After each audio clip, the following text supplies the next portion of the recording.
দেশ বলছে যে দেবদা একমাত্র যার জন্যে বাংলা ইন্ডাস্ট্রি টিকে আছে। Hey guys, welcome to my channel. আমি মহারাজার। এখন আমরা এই বিষয়টাকে নিয়ে কথা বলবো। ভীষণ ভীষণ ভীষণ ভীষণ ইন্টারেস্টিং হতে চলেছে ভিডিওটা। আমার মনে হয় খুব খুব খুব ভালো লাগবে তোমাদের। আমি নিজে দেখে অবাক হয়ে গিয়েছি যে নিজের দেশের মানুষ যারা দেবদাকে এত পছন্দ করতো, এত ভালোবাসতো, তারা কত মানুষ দেবদাকে নিয়ে হেট্রেট ছড়াচ্ছে, এখনও ছড়াচ্ছে। মানে মানুষটার বাবা অসুস্থ, সেইটা জানার পরেও কিছু মানুষ এরকমও বলছে, এত নীচ, এত নোংরা, এত কিট এরা বলছে বাবার অসুস্থতাটা ফেক নাকি। ছি, মানে এরা কোথায় নেমে গেছে ভাবো। মানে এদের নিজেদের বাবা মা নেই, এরা নিজের বাবাকেও গিয়ে বোধহয় বলে এইভাবে। ঠিক আছে, যাই হোক, আর কিছু বলার নেই। হোয়াট এভার ইট ইজ, ভাঁড় মে যায়।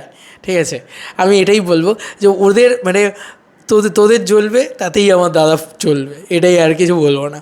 তবে একটা জিনিস, আমি বাংলাদেশ থেকে এরকম একটা কমেন্টস পাই, যে কমেন্টসটা দেখার মতন কমেন্টস। আমি তোমাদের সামনে একটুখানি পাশে নিয়ে গিয়ে দেখাচ্ছি এবং এই কমেন্টসটা আমি পড়ছি। হ্যাঁ, ভাবতে পারো বাংলাদেশ থেকে দেবদার কতটা সাপোর্ট, বাংলাদেশ থেকে দেবদাকে কতটা ভালোবাসে। লেখা হয়েছে, আপনারা দেবদার মতো মানুষকে যদি প্রাপ্য সম্মান দিতে না পারেন, তাহলে দেবদাকে বাংলাদেশে পাঠিয়ে দিন। দেবদাকে বাংলাদেশের মানুষ অনেক ভালোবাসে। আমরা বুকে জড়িয়ে রাখবো দাদাকে। আমাদের ইন্ডাস্ট্রিও উন্নত হবে, দাদাও অনেক ভালো ব্যবসা করতে পারবে আপনাদের ওখানের চেয়ে। আমরাও আমাদের প্রিয় হিরোকে ফুল কমার্শিয়াল মুভিতে দেখতে পাবো আগের মতো। শাকিব ভাইয়ের সাথে একটা হেলদি কম্পিটিশন দেখতে পারবো। বা আপনাদের ইন্ডাস্ট্রি এখনও ওই মানুষটার জন্য টিকে আছে। যেদিন থাকবে না, ইন্ডাস্ট্রি জাস্ট ফুটটুস হয়ে যাবে। এত ভালো লাগলো না কমেন্টসটা পড়তে, এত ভালো লাগলো। আমার মনে হলো যে এই সাপোর্টটা দেখানো উচিত।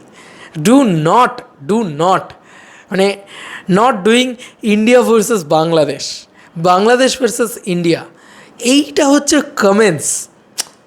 হাই দেবদা, তুমি দেখো দাদা, বাংলাদেশ থেকে তোমার এত বড় ভালোবাসা। দেবদা একটা কথা বলেছিল যে Bangladesh my next home, Bangladesh মানে বাংলাদেশ আমার দ্বিতীয় বাড়ি। এইটা দেবদা বলেছিল যে আমার এখানে যদি একটা বাড়ি থাকে, আমার বাংলাদেশে আরেকটা বাড়ি রয়েছে, আমি বাংলাদেশেরও ছেলে। তো আজকে বাংলাদেশের মানুষ তাকে কতটা ভালোবাসা দিয়েছে, কতটা প্রাণে জড়িয়ে নিয়েছে, এটা সত্যি বোধহয় আমাদের এখান থেকে দেবদা ইতিমধ্যে সবথেকে বেশি ভালোবাসা অর্জন করেছে বাংলাদেশের জন্য। আর করেওছে তো মানুষটা, বলে তো লাভ নেই। বাংলাদেশের এরকম একটা পরিস্থিতি যখন হলো, ছাত্র আন্দোলন হচ্ছে, ওরকম একটা বিরক্তিকর অবস্থা, তখন কিন্তু এই দেবদাই কিন্তু সবার আগে পোস্ট করে। দেবদাই কিন্তু বলে যে রক্ত ঝরিয়ে নয়, শান্তিপূর্ণভাবে যেন আবার বাংলাদেশ যেন শান্ত হয়, সব কিছু ঠিক হয়ে যায় যেন, এটা দেবদাই কিন্তু বলেছিল। বাংলাদেশের মানুষ ভোলেনি, দেবদাকে ভোলেনি বাংলাদেশের মানুষ। তাই জন্যে এরকম একটা লেখা লিখেছে, আপনারা দেবদার মতো মানুষকে যদি প্রাপ্য সম্মান দিতে না পারেন, তাহলে দেবদাকে বাংলাদেশে পাঠিয়ে দিন। দেবদাকে বাংলাদেশের মানুষ অনেক ভালোবাসে, আমরা বুকে জড়িয়ে রাখবো দাদাকে। আহা, কি কথা, আমরা বুকে জড়িয়ে রাখবো দাদাকে। বাহ, থ্যাংক ইউ সো মাচ। তোমার ইউজার বলে নামটা লেখা রয়েছে বলে আমি তোমার নামটা পড়তে পারলাম না, বাট আমি তোমাকে শাউট আউট দিলাম ভাই। দারুণ লাগলো এই কমেন্টসটা। তুমি বললে দেবদাকে তুমি বুকে জড়িয়ে ধরে রাখবে, আমরা বাংলাদেশকে বুকে জড়িয়ে ধরে রাখবো, কথা দিলাম। কারণ আমি দেবদার ডাই হার্টেড ফ্যান, চরম ফ্যান, ছোটোবেলা থেকে ফ্যান।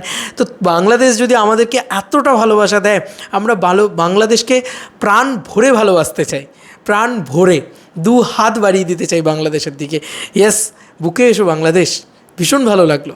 এবং তার সঙ্গে সঙ্গে লেখা হয়েছে, আমাদের ইন্ডাস্ট্রিও উন্নত হবে, দাদাও অনেক ভালো ব্যবসা করতে পারবে আপনাদের ওখানের চেয়ে। আমরাও আমাদের প্রিয় হিরোকে ফুল কমার্শিয়াল মুভিতে দেখতে পাবো আগের মতো। শাকিব ভাইয়ের সাথে একটা হেলদি কম্পিটিশান দেখতে পারবো। আপনাদের ইন্ডাস্ট্রি এখনও ওই মানুষটার জন্য টিকে আছে। ইয়েস, টিকে আছে, আমিও মানি এটা। এই মানুষটার জন্য টিকে আছে ইন্ডাস্ট্রি। এত টাকার বক্স অফিস কালেকশন দেওয়ার ক্ষমতা আর এখন কারুর নেই, যেটা দেবদার আছে, ওয়ান অ্যান্ড অনলি দেবদার আছে। তাই হোক, তারপরে লেখা হয়েছে, যেদিন থাকবে না সেদিন ইন্ডাস্ট্রি জাস্ট ফুটটুস হয়ে যাবে। এক্স্যাক্টলি, বিশ্বাস করি আমি এটা। পশ্চিমবঙ্গ মানে সিনেমা ইন্ডাস্ট্রি দেবদা ছাড়া অচল, জাস্ট অচল। এবছরের বক্স অফিসে দেখে নাও না, এখন অবধি দাদা আসেনি, বক্স অফিসের মন্দার চলছে। মানে সেই জায়গাটা কিন্তু পাচ্ছি না আমরা।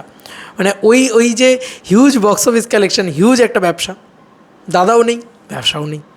তো এই ছিল এখনকার মতো ভিডিও। তোমাদেরকে আর কি মতামত এই সুন্দর কমেন্টসটাকে নিয়ে জানিও কমেন্ট সেকশানে। আর বাংলাদেশ থেকে এই সাপোর্টটাকে দেব ফ্যান্সরা কীভাবে দেখছে, দেবিয়ান্সরা কীভাবে দেখছে এবং আমার আপামর ইন্ডিয়া এবং বাংলাদেশের জনগণ কীভাবে দেখছে জানিও কমেন্ট সেকশানে। চলো বন্ধুরা, নতুন কোনো ভিডিওতে দেখা হবে, বাই।